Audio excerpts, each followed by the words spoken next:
लगता है वो फिफ्थ फॉर्म। फॉर्म का मतलब शक्ल, ये पांचवी शक्ल है एक्शन वर्ब की जो मैं पहली क्लासेस में समझा चुका हूं। अब ये ईएस और एस कब लेकर आएंगे? जब हमारा थर्ड पर्सन सिंगुलर होगा। जब सब्जेक्ट की जगह पर थर्ड पर्सन सिंगुलर होगा तो हम वर्ब के साथ ईएस या एस का इजाफा करेंगे। अब आपके जहन में ये सवाल आ रहा होगा थर्ड पर्सन सिंगुलर क्या होता है?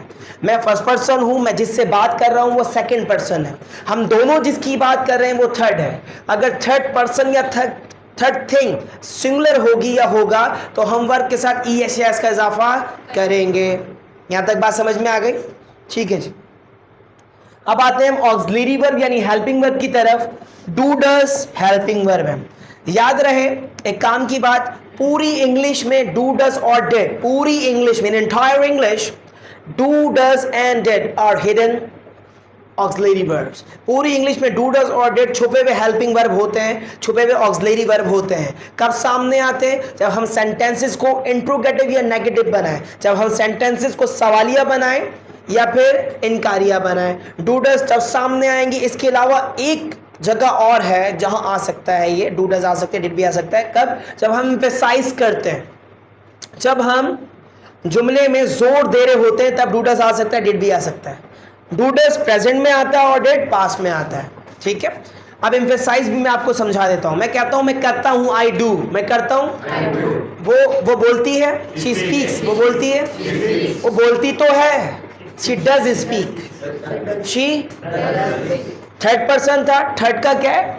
He, she, it, any name third persons या थर्ड थिंग में आएगा। नेम किसी चीज का भी हो सकता है, किसी शख्स का भी हो सकता है, किसी का भी हो सकता है, थर्ड थिंग या थर्ड पर्सन। ठीक है, इसका हेल्पिंग वर्ब डज है और आई विद नेम्स का डू है। मैं कहता हूं वो करता है, ही डज, वो करता है। मैं करता हूं, आई डू, मैं करता हूं। वो बोलता है, ही स्पीक्स, वो बोलता है।